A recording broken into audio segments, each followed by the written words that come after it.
Okay, let's meet at, say, 9 o'clock tomorrow morning and walk for an hour. Great. See you then. Bye.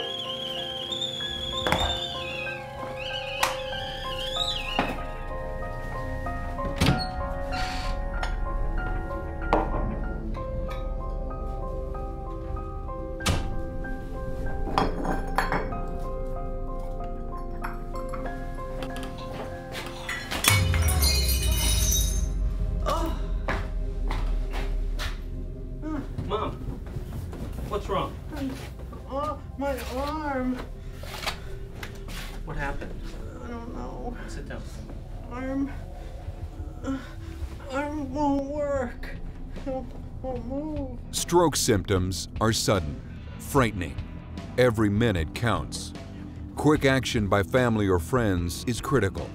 Fast and efficient first response can prevent permanent damage and save lives. Hi, yeah, my mom's arm, something's wrong with it. She's having trouble moving it, and she's having trouble talking to me. It's 123 River Street.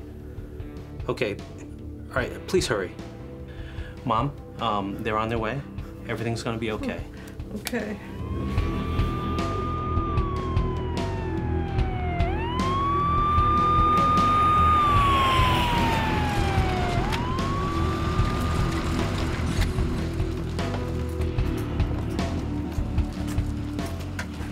Hello, ma'am. My name's Matt. It's my partner Mike over there. We're gonna take care of you today, okay? The first thing we're gonna do is we're gonna go ahead and have you take my hands here. I want you to squeeze them as hard as you can for me, okay? There you go, great. I want you to go ahead and give me a big smile. There you go.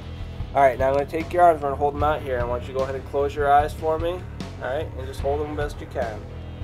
Okay, one last thing, I'm gonna have you repeat this sentence I'm gonna say. You can't teach an old dog new tricks. Can't teach a dog. Okay, that's okay. Mike, can we go ahead and inform the receiving facility that we have a stroke alert here? Sure. All right. Dartmouth ED from Golden Cross 83. Good afternoon.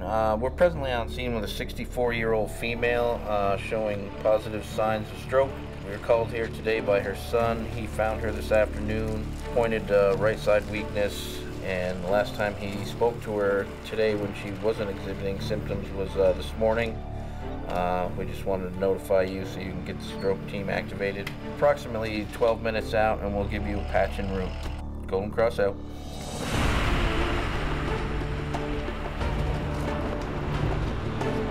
Dartmouth ED, Golden Cross 83. Stroke care follows multiple stages, and many providers take part. The American Stroke Association uses a metaphor called the stroke chain of survival. The 7 links in this chain each begins with the letter D. Detection, the recognition of stroke signs and symptoms. Dispatch, the call to 911 and priority emergency medical system dispatch. Delivery, the prompt transport and pre-hospital notification to the hospital. Door, the immediate triage in the emergency department. Data, the ED evaluation, prompt laboratory studies and CT imaging. Decision, the diagnosis and decision about the right therapy. Drug, the administration of appropriate drugs or other interventions. This is Nancy. She's 64 years old. She was found by her son, has some weakness on her right side. I'm Dr. Cullen. Nice to meet you. Weakness on her right side and some trouble speaking. Okay, great. And about what time did all of this start? Oh, probably about a half hour ago. Half hour ago. Yeah, I was upstairs and I heard the commotion and found her. I'm just going to check your language a little bit more. Can you tell me what you see on this card? Glove. Okay. What else do you see? Okay. Can you repeat after me? Can you say, today is a sunny day?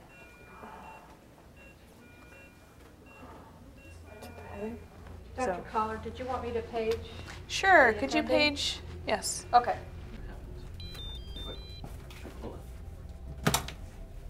Yeah, I mean, Excuse me. Hi, Tracy. Hi. I'm Dr. Gatto. Oh, hi. How are you? What's your name? I'm Ted. And who's this? This is your mom? Yeah. Hi. I'm Dr. Gatto from Neurology. This is Dr. Calder, my colleague. What's your name?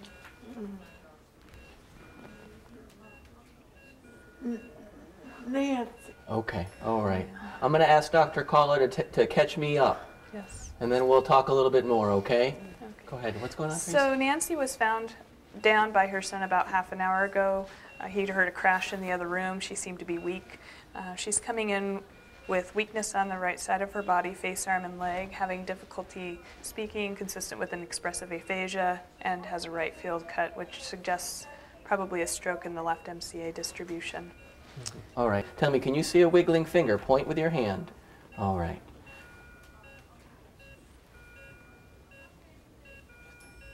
Okay, good. All right. I want you to lift up your arms for me. All right. What we think is happening with your mom is that there was a blood clot which is in an artery of her brain. And so blood can't get beyond that area where there's a clot, so there's a portion of the brain that's just not getting blood. So if we can give her a medication through the vein that can get to that clot, it can break up the clot and hopefully restore blood flow to the area that's having trouble now, which is explaining why she's having trouble speaking and moving that right side. Okay. And it looks like based on the CAT scan, the blood work, and the timing in particular, she would be eligible for this medication. So again, we'd sort of ask you, because she's having trouble with her language, if that's something that you think she would be interested in. I do. Okay. Okay. I think she'll, yeah, definitely. All right. Okay, can we go ahead and get the bolus? Do we have her weight? Yes.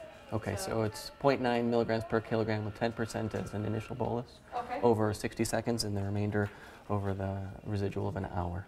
All right. Neurology residents are at the center of acute stroke care at Dartmouth Hitchcock Medical Center, and we now train all residents in our simulation lab where this video was produced.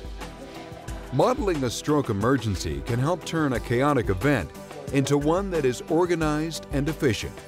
We use professional patients like Nancy or simulation mannequins.